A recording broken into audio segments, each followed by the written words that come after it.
Avinash learning institute में आप सभी का स्वागत है। मैं हूं अविनाश मिश्रा। हिंदी व्याकरण के इस सीरीज में आज हम लिंग के बारे में अच्छे से चर्चा करेंगे। हिंदी व्याकरण का अगर इससे पहले का वीडियो आपने नहीं देखा है तो उसका लिंक आपको नीचे डिस्क्रिप्शन में मिल जाएगा। आप वहां से हिंदी व्याकरण के सभी वीडियो एक साथ देख सकते हैं। तो बच्चों, लिंग जो होता है काफ़ी आसान सा टॉपिक है हिंदी व्याकरण में, लेकिन आपके एग्जाम के लिए बहुत ही इम्पोर्टेंट होता है। तो वीडियो के लास्ट में मैं आपको बताऊंगा कि आपके एग्जाम में यानी कि आपकी परीक्षा में प्रश्न कैसे पूछे जाते हैं। तो चलो समझते हैं लिंग किसे कहते हैं। सबसे पहले हम लिंग की परिभाषा देखते हैं। संज्ञा के जिस रूप से व्यक्ति या वस्तु की पुरुष या स्त्री जात का पता चलता हो उसे लिंग कहते हैं। एक बार फिर से समझो, संज्ञा के जिस रूप से व्यक्ति या वस्तु की पुरुष या स्त्री जात का यानी कि चाहे व्यक्ति हो या चाहे वस्तु हो उसके पुरुष होने का या स्त्री होने का पता चलता हो उसे हम लोग क्या कहते हैं, लिंग कहते हैं। यहाँ पे उदाहरण के लिए देखो, जैसे कि लड़का जो है पुरुष जाति होता है ना। हमने लड़का कहा तो जो व्यक्ति है वो क्या है, पुरुष जाति का है। अगर हमने लड़की कहा तो लड़की कौन से जाति का है, स्त्री जाति का है। लिंग किसे कहते हैं, लिंग से हमें ये पता चलता है वह स्त्री जाति का है कि पुरुष जाति का है, लड़का है या लड़की है। समझ में आ गया? तो चलो प्रकार देखते हैं। लिंग के बच्चों दो प्रकार होते हैं, पहला जो है स्त्रीलिंग और दूसरा जो है पुल्लिंग। समझ में आ गया? लिंग के दो प्रकार होते हैं, पहला है स्त्रीलिंग और दूसरा है पुल्लिंग। सबसे पहले हम स्त्रीलिंग के बारे में समझते हैं।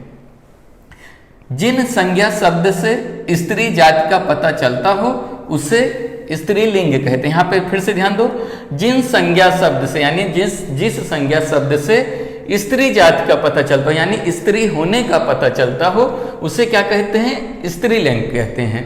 उदाहरण देखो तो समझ में आ जाएगा। जैसे रानी कौन से जाति की है, स्त्री जाति की है। समझ में आ गया?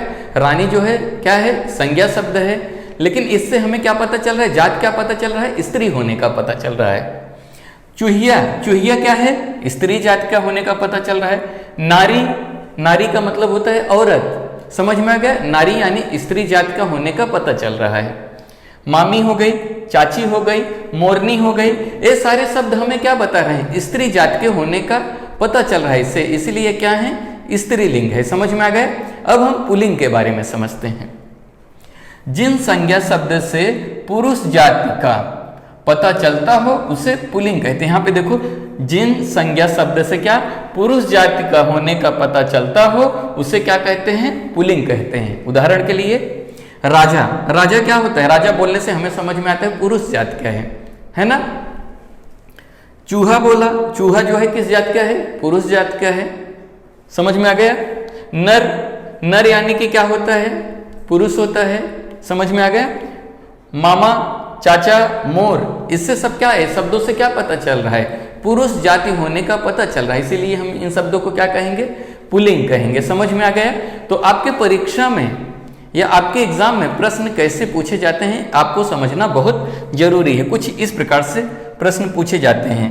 प्रश्न आता है, निम्नलिखित वाक्यों में से अधोरेखांकित शब्दों के लिंग पहचान कर लिखो। यानी जो अंडरलाइन किया रहेगा उस शब्द को आपको बताना रहेगा स्त्रीलिंग है या पुल्लिंग है। यहाँ पे देखो, जैसे कि यहाँ पे देखो, शेर जंगल का राजा होता है। देखो शेर पे क्या है, अंडरलाइन है, और राजा पे अंडरलाइन है। तो शेर से क्या पता चल रहा है, स्त्रीलिंग है कि पुल्लिंग है। आप क्या लिखोगे शेर को, शेर जो होता है क्या होता है बताइए ना, पुल्लिंग होता है ना।